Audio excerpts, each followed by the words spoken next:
Papa told me I couldn't do a lot of things. I feel like I'm the chosen one. Look at this. We created this. This didn't exist before we were here. All we are is proud and passionate. I love Toronto. I love this team. And we're going to the NBA Finals. Let's go! Nothing matters but winning. Welcome back to episode 76 of Rapzville Weekly. I'm your co-host, Gabriel Chelio, alongside Adam Succi. Today, we're covering a couple different topics here. We want to talk a little bit about March Madness, plus the Raptors games. Some fun stuff happened and some, sad stuff here in terms of our performance. But before we get into that, as always, please like and subscribe. Check us out on Instagram at Rapzville for NBA news, Raptors content, and leave your comments down below. All right, so we're going to start off with March Madness. We haven't covered it too much, obviously. It's not our thing, really. We're talking more about the NBA. But these players, some of these guys that we're seeing in the tournament, they could be coming up at lottery picks and stuff, so it's worthy of talking about. Saturday, April 3rd, it was that the semis, basically semifinals, and Baylor easily dismantled Houston to 78-59, so they moved their way to the finals, and we all kind of figured that was going to happen. Baylor have a really strong team. But UCLA's been sneaking in as the dark horse, ranked 11th. And Gonzaga being number one, undefeated season. For some reason, this game was super close. Me and Adam were watching. It was back and forth for a large part of the game. I believe there was 19 lead changes, and it was just very tight. In terms of performances, I mean, UCLA, they kind of go through one main star. Adam? Yeah, Johnny Juzang. He wasn't on the NBA mock draft to start, currently right now. And I think he will be on there. And the NBA mock draft is basically the first and second round, so the top 60 players who are projected to be in the NBA draft. So I do think he's going to make his way into that just from scoring, scoring at all angles basically, difficult shots. He can shoot the three ball really well, playmaking. He's a decent size. He's coming in at 6'6", 210, so he already kind of has a bit of weight already as well as height. Coming into the league, and he's a guard, so he could dribble the ball. He was playing point guard sometimes when Campbell was off the floor, and he did a great job. He was really the guy for UCLA to really keep them in the game with 29 points, 6 rebounds, shot 12 for 18, and really played good in the clutch as well. He did score the tying bucket, which kind of led them to a tie, but then something happened after. Gabe, I'll let you handle it. Yeah, so he basically, quickly before I get to that, he had a phenomenal performance. He was aggressive, put up great numbers, and he's kind of the focal point of the team there, scoring the ball. They also have a good dynamic, I think, between Campbell, their point guard, and Riley, one of their big men, kind of back and forth, them two. And, they did a good job of carrying the team, but, if we go down the play-by-play here, they made it to overtime, and then in overtime, Juzang basically was on an ISO, went to the rack on Kispert, missed a shot, caught his own rebound, put it back up, tied the game, like Adam said, 90-90. With 3.3 seconds left, Jalen Suggs, they had a timeout remaining. They didn't use it. He got it, dribbled down the entire court, half court, threw it up, banked it in, buzzer beater, game winner, Jalen Suggs, showing off his, why he's ranked number 3 right now, number 4, one of those 2 spots in the draft. He hit the game winner, went crazy, one of the biggest shots probably in, NCAA history. Big bucket, stood on the table, was going crazy with his teammates and stuff, rightfully so, making it to the NCAA final. And right as, me and Adam were kind of a little iffy about him, felt like he wasn't the main star performing. Drew Timme really was taking over on the inside, leading I think he's their top scorer this season. He had 25 points this game, 11 for 15 shooting. Kispert's a great shooter for them. He had 15 points, 5 boards, 5 assists. Ayayi started off really strong, 22 points, 6 boards, 9 for 12 shooting, 2 steals. This whole team performed well, put up good numbers, shot the ball well. I felt like he wasn't so aggressive and dominant in the game, but he had 2 huge impact plays, a huge block and the game-winning three-pointer from half, chucking it up. So clearly he proved big, and it was very exciting to see him hit that. Yeah, I really want to see his transition into the NBA, whether or not he can really shoot the ball well, because he's great at slashing. We know that his athleticism is great and his passing is phenomenal. So he has some characteristics that are great already that I think he'll be good at the NBA level. I just think his defense might need some work and his long distance shooting, which they talked about. But yeah, I was kind of bummed. I thought UCLA should have won this game. They played with a lot of heart. They really played intensely, and I think they should have got the win. I think it was just unlucky that last shot went in. And but it is March Madness. You know what happens in March Madness with all the half-court buzzer beaters to win the game, and all these unpredictable things happen. So it is college basketball. So I can agree. Yeah, well said, Adam. I agree. UCLA, they didn't go out easy, man. They had heart. They showed true heart. No matter what Gonzaga threw at them, all of those star players, lottery picks that they got, UCLA came right back at them, made just bucket after bucket, played super strong, and they always came back with an answer. Sadly, there was no answer to a final half-court shot, but that ended like that. Gonzaga moved their way to the finals to versus Baylor, and people were excited. Number 1 versus number 1. Gonzaga with this undefeated record. We all thought it was going to be a duel. Honestly, me and Adam both predicted Baylor to start the game. Gonzaga has all these great stars in their team, but I had a feeling that, Mitchell's been a dog this year, same with Butler. They just play like super hard and tough, and I had a feeling they were going to win, but I expected it to be a close game at least. The shocking thing about this one, Adam, right, it was a blowout from the very beginning. Yeah, it was totally a blowout. I thought Baylor was a better team, and I use this term a lot, having the better team. They were very cooperative with their ball movement. Their defense was stellar. They were making it really hard on guys like Drew Timme, Kispert to get into the lane. Suggs, they really kept quiet until the last 5 minutes, maybe 7 minutes. He kind of went off, but other than that, they kept Gonzaga really quiet. It wasn't even a contest really at the end. Gonzaga had a couple spurts, but even out of halftime, Baylor was the one to push the pace, get it going, really take advantage, increase their lead, So I thought Baylor really deserved to win, and they were the better team tonight. Yeah, they had some top performers. Jared Butler had 22 points, 3 boards, 7 assists, 6 for 14 shooting. I think he was the player of the tournament.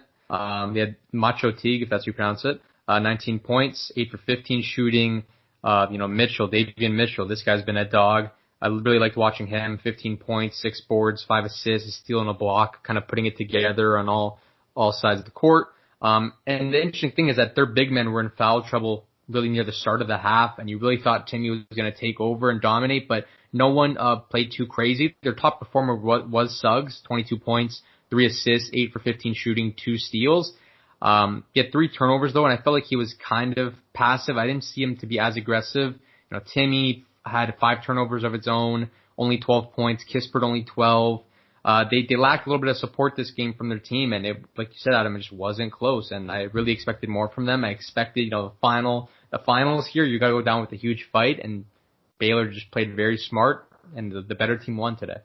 Yeah, I thought also that Gonzaga was really having trouble because they haven't been really tested all season, and the commentators were really bringing that up, having UCLA be their really first kind of test this season, and being so deep in the playoffs already in this March Madness tournament, it's hard to kind of get tested in your last game. So I guess they were kind of shell-shocked that they were getting tested. They were playing a really hard team, which they shouldn't be. They should have, right from the start, they should have understood that Baylor obviously is probably the second best team in the country coming in, and they have a really good defense that can really alter their offense.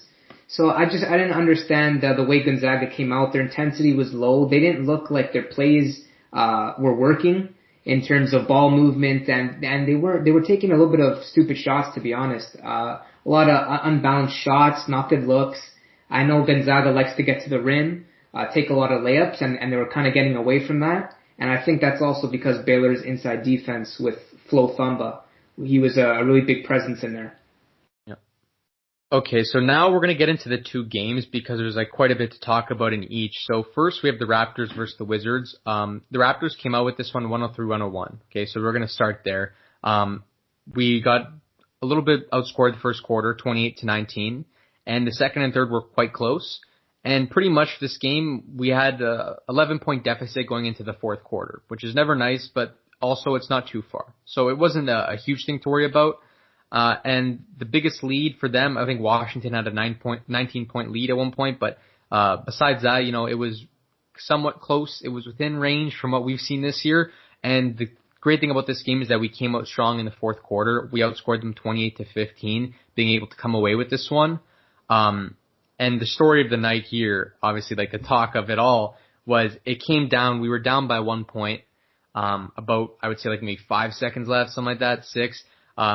They missed a shot. We had a timeout, and instead of I think we had 2 timeouts actually, and instead of calling either timeout, Trent grabbed the rebound, ran up the court, full court. There was guys in different corners. OG was in the corner, Pascal far side, I think even Malachi. Everyone was waiting. He did a little push off on Neto, who ended up going flying, moved over to the side, and then drained a buzzer beater 3, game winner, Gary Trent Jr. And after 2 weeks to come into this team, he's already had a career high, the second highest plus minus in NBA history, highest for our franchise.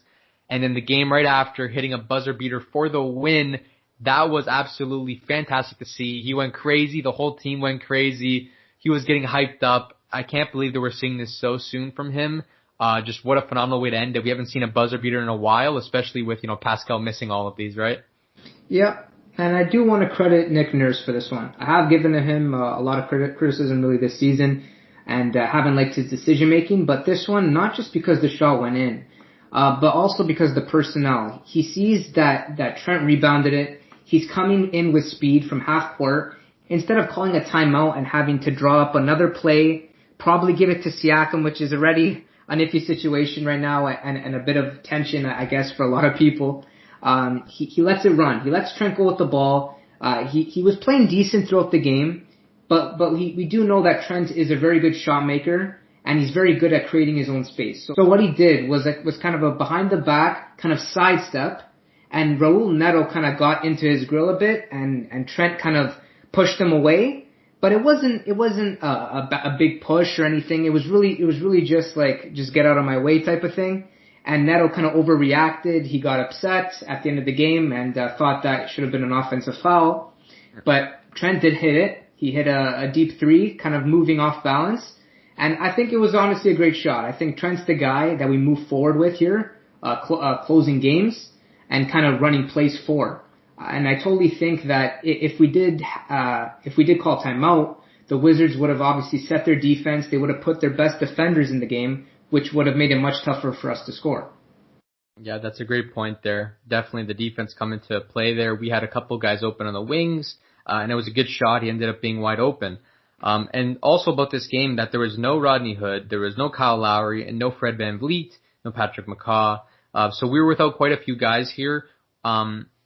Before we talk about the offense too much, there wasn't a lot of options to be closers there. You got Pascal, who's been taking them but missing them. Maybe OG, and then you got Trent, a new guy hasn't closed out, taking too many of those final shots. I think it was a great opportunity for him with little roster. You might as well. And like you said, he's a great shot creator. He can make space for himself, and he makes tough shots. Sometimes he takes bad shots when they're leaning and contested, but he has the ability to make those leaning shots, unlike a lot of players in our team. So I think a shot like that was fantastic for him, and I was very, very, very happy that he clutched it out because I love watching him play so far. So I was ecstatic about that. So we both go with him as the closing role moving forward, do you think? For now, I think that he can be a solid closer for us. We've been looking away from Fred and Kyle, I think, because of height, depends on the defender they're on. Trent provides you with the height and the skill to ISO. I think that it could be a good look for him. Yep, and I really agree with that because I think he could also get to the rim too. I feel like he's a decent finisher at the rim for a guard. So if he can shoot the ball and they're really worried about his shooting, and he could get to the rim, and it could really make a play at the end. And that's what we've seen, obviously with the game winner being a shot, but who knows, maybe Nurse runs something with him getting to the rim and trying to get him a basket inside.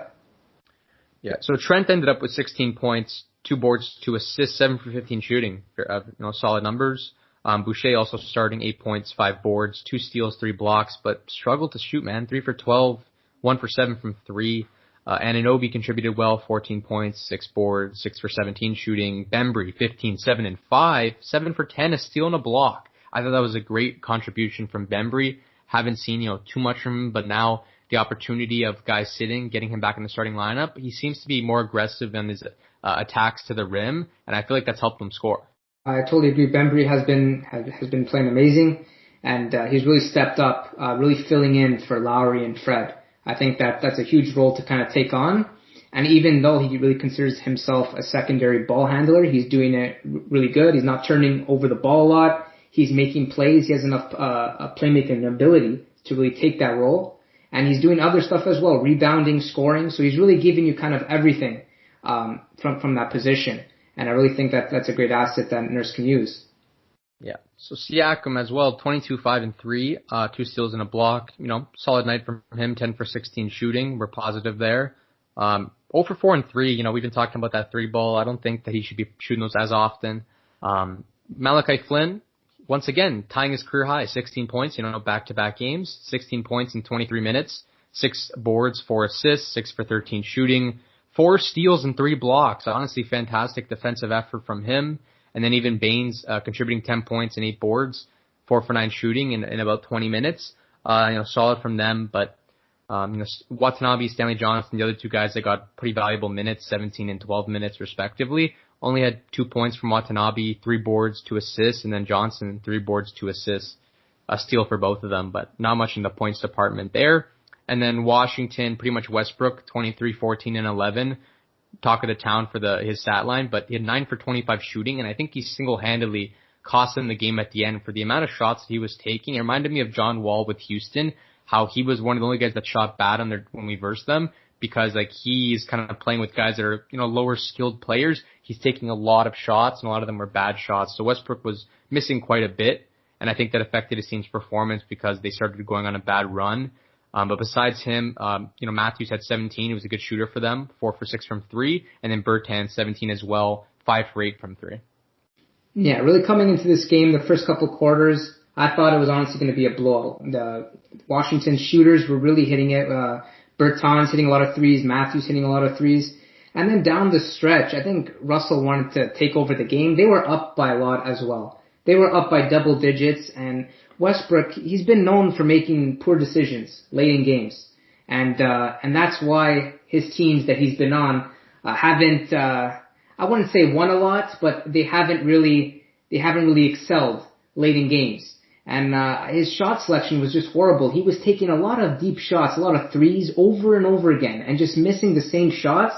And being Russell Westbrook, you have such an arsenal and you're such a threat going to the basket, drawing fouls. You can make plays for other people. I thought he just needed to do what he was doing at the beginning of the game, getting to the rim. Really, if you're going to get to the rim, he's drawing 2 guys, and then because we're so worried about him, and he's kicking out to shooters, and they're hitting the shots, doing their specialty, right?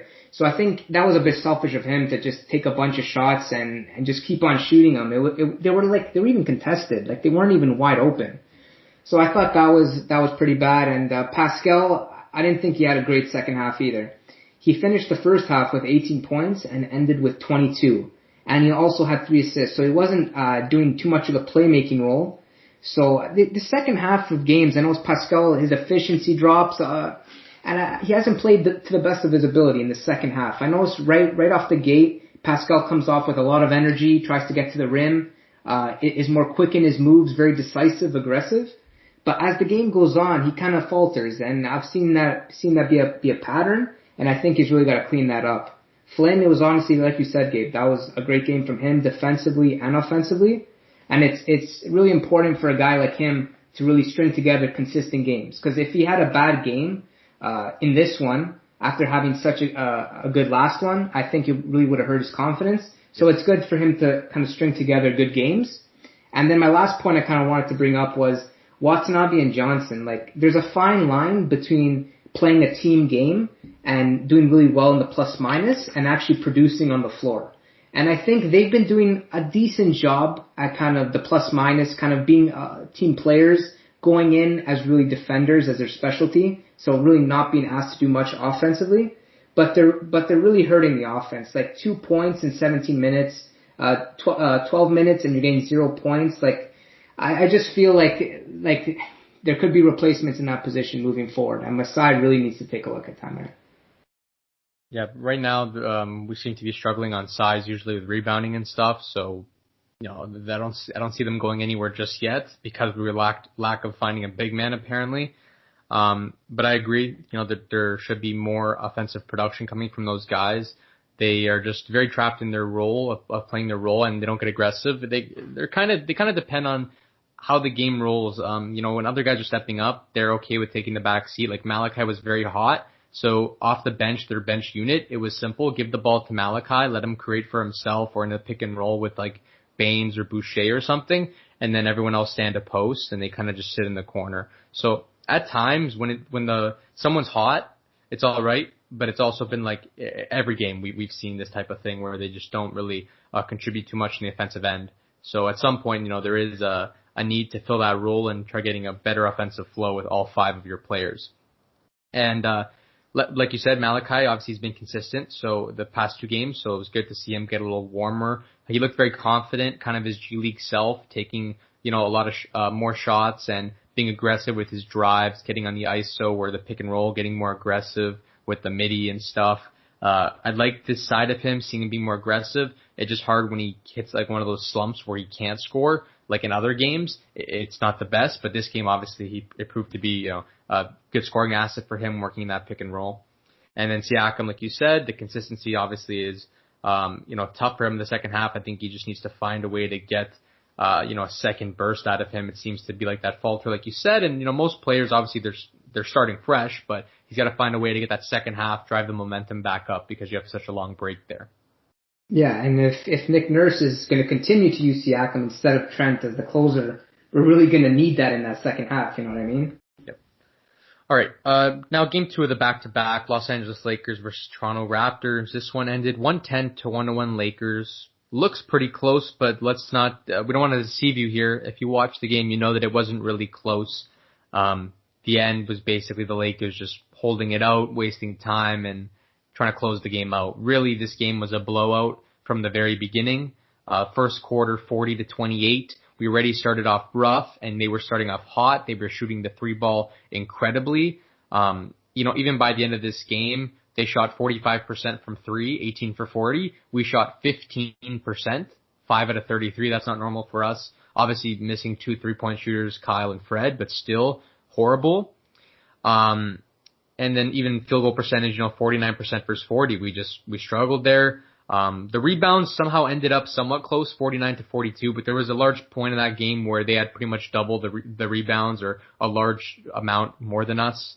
The assists were greater for them, 29-17. They had a really just dominant game. This Los Angeles Lakers team, without Drummond, without LeBron, without Anthony Davis, moved the ball well, took good shots, made their shots, took over these matchups, shooting over defenders and stuff. People were confident on their team that I didn't really expect to be that confident.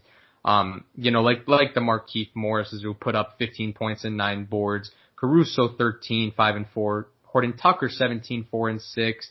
Gasol 13, 9 and 5 against Boucher at the start. 4 blocks on the night. A lot of these guys really confident in their game, attacking one-on-one and stuff, and they just looked like a very solid team tonight, and us quite the opposite. Yeah, our ball movement wasn't the best. There was really no flow in the offense. We were very slow, a lot of stagnant play, and then it would result into an ISO at the end of the possession, which would end in like a leaning shot or a very difficult shot that we would miss.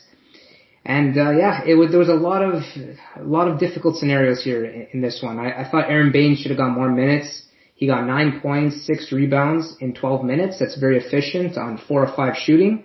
Yep. And that's really his role in the team and really to be an anchor in the paint. And I don't understand why Nurse is not playing him if he's doing his role. Like, I thought he should have got way more minutes than 12. We needed a big man. Our defensive rebounding was horrific.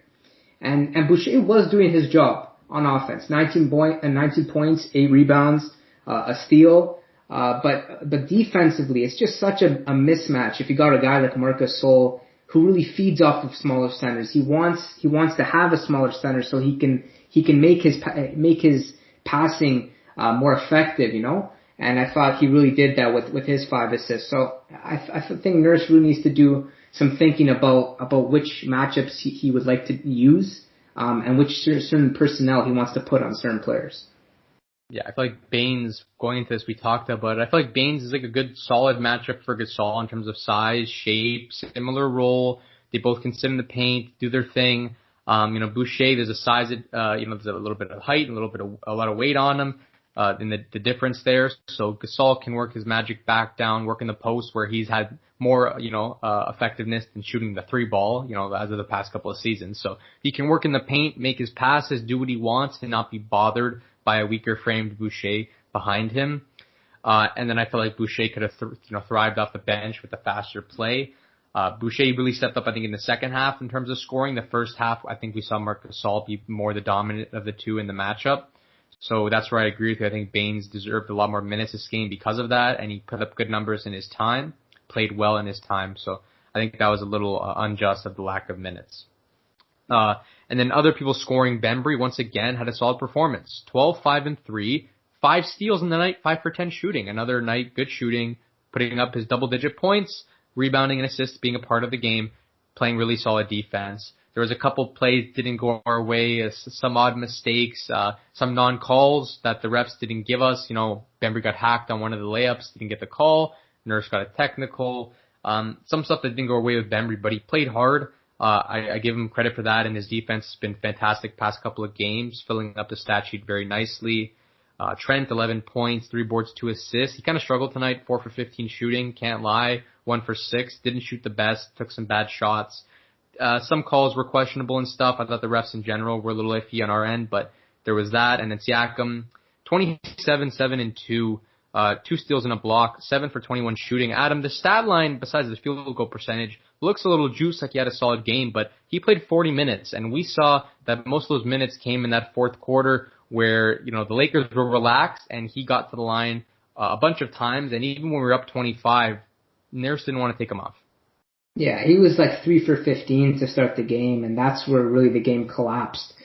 He should be the best player on the floor. When you look at both teams, and with Drummond, LeBron, AD out, Fred out, Lowry out, he should be the main guy. He should be dominating and shooting an efficient percentage at least.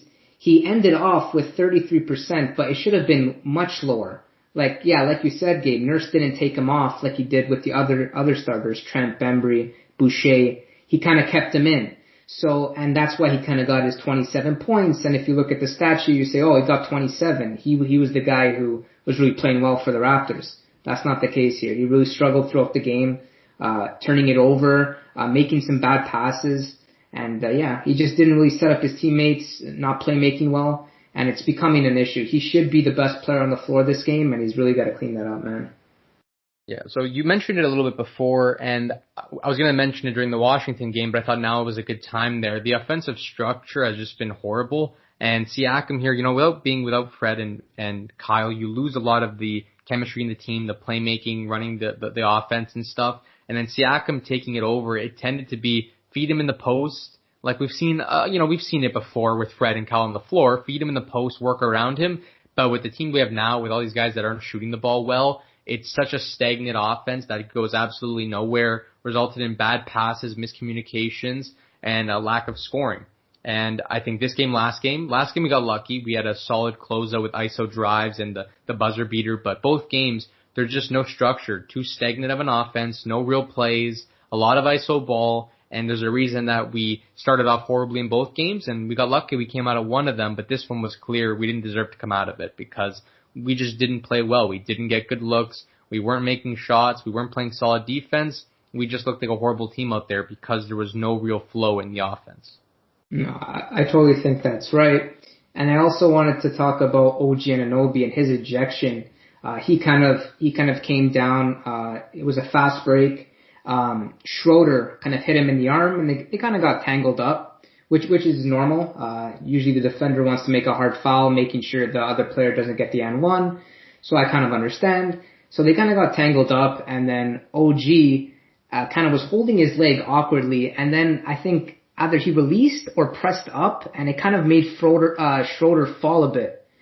And it was kind of a weird play, and Schroeder kind of flipped, and I think he over-exaggerated a little bit and kind of went back into OG's face. He was really pissed off. Then Montrezl Harrell started getting involved, and Trent was trying to break it up. And so the end result there, I thought the reffing was way too soft there in terms of the call. They did call 2 ejections. So OG got ejected, and Montrezl Harrell got ejected. I think Montrez was for talking, and OG, I guess, for the flip. But I thought the reffing crew was also horrible this game. A lot of calls not being called for the Raptors.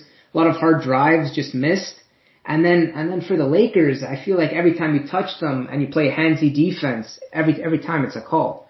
So the consistency, I think, with this reffing crew was honestly off, and it made dividends in the end. Yeah. Yeah, that's what I was mentioning before. That reffing crew was questionable. And like you said, we've seen it obviously before. The type of play where a guy goes up in the air, you want to just grab him and pull him out of the air so he doesn't even have a chance of making it, and you kind of hold on so the person doesn't obviously land on their head or anything, gets injured. So Schroeder tried doing that, but when he was doing that, OG, like I guess instinctively used his left arm to hook around Schroeder's left leg, and he had like this weird tumble for about a couple feet, and then eventually when OG caught himself, he still had that arm wrapped, and for some reason when he got up, he kept the arm wrapped for way too long and he just moved Schroeder and flipped them over. And I don't know, like you said, if it was an embellishment, but it was very weird that OG did that and pulled that much. Obviously him falling, right away Harrell ran in and pushed Trent, and Trent immediately, was holding him back along with the refs. And then Schroeder jumped up super quickly and aggressively. Trent pushed him back as well and was trying to separate it. It was weird. I get the ejection. We see it sometimes for these type of plays. Like OG it didn't look like it made too much sense why he flipped them. And Harrell, I get jumping in. But like you said, there was other calls I think in the game that were also questionable. So I think it's reasonable to say the reffing crew here was a little off. But one thing I like about this is even though we lost, I think the best thing I took out of this game for real was this moment, seeing how Trent was so quick to defend his new teammate OG Anunoby, who we've been talking about. They've been forming this new friendship, but it's only been 2 weeks, man, and I love how Trent's already taking on this as his brotherhood, and he's willing to fight for his team already and protect them. The minute that Schroeder jumps up already, he literally stands in front of OG and gets ready to protect him. I thought it was really cool to see, really brotherly.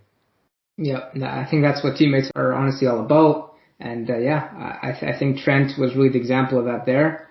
And then our bench unit tonight, Gabe, what did you think of that, man? So compared to obviously the Lakers had a phenomenal bench unit in Talen Horton-Tucker, Caruso. They basically did a great job of carrying them, and our bench unit really struggled. I think Flynn had a good performance. It was pretty solid.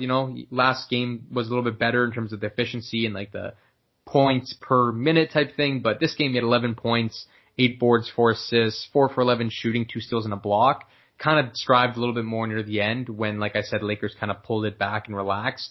But Johnson, Watanabe, again, they didn't have the huge amount of production. Watanabe picked up a couple points near the end off of some putbacks, but they didn't make their open threes when they were kicked out to. They didn't actually make those contributing buckets during those minutes, and they did get a lot more minutes. Johnson 26, quite a bit there, and then Watanabe 19. Not enough from them as well, obviously. And then obviously, losing OG, already not having these guys, we were severely undermanned. We needed a big performance from the bench unit, and it wasn't as big as it needed to be. Yeah, with all the guys injured, it really hurt us. And Yeah, so we should have come out with this one as a win. It's a winnable game, very injured team, kind of like the OKC game, and we're stuck in the weird limbo phase again. We're not in the 10th seed, so we're not headed for a playoffs anytime soon. We're a game and a half behind Chicago. And then overall, now that we've lost the game, we might fall below OKC, depends how they do, tomorrow. But we're in the weird spot, man, where we don't have the best draft pick, we're not in the playoffs, and we seem to just win a game, lose a game. We gotta find these stretches where we can keep winning, or if we end up losing, at least let it be in bunches and maybe we can hit a better draft stock. It just seems weird that we're stuck in this limbo phase of win one, lose one. It's really a bad situation. I think we got to just try to win every game. I know the team right now isn't playing the best, and we're trying to get off to a winning streak, and it just never seems to happen. We win a couple and then back a loss. We can't just kind of get on that continuity of winning games, and it's been very difficult. But I totally think that we just got to keep trying, keep going for it. I mean, the 10th seed isn't far away, Chicago, and we're only 1.5 games behind them. So I totally think it's reachable. And but if we do fall short in the end, like you said, the 11th seed is the worst spot to be in, because you do kind of get the shittier draft pick, not as high, and then you also don't make the playoffs, so you kind of get the worst of both worlds, and that would kind of suck for Raptors fans. Yeah, And we're gonna sign out soon here, but I guess the biggest game is gonna be next game because we do verse the Chicago Bulls on Thursday, 7:30 p.m. Eastern Standard Time. So, be ready for that one. If we win this one, we're making that push for the playoffs, baby. And if we lose it, our odds aren't looking as good. Yep. And let's try to get some guys back, man. Like a lot of game time decisions. Let's hope these guys fight through these injuries and kind of heal quick. Even Paul Watson with the COVID thing, hope he gets better. We need these guys. We need everyone and as much personnel as we can get because Nurse needs for sure some options to play. Yep. All right, that's pretty much it. We hope you enjoyed. Check us out on Instagram at Rapzville for NBA news, Raptors content. We always keep you guys up to date. Tons of content every day and post-game stuff. Please like and subscribe. Leave your comments down below. And let's go Raps. That's us signing out. Peace.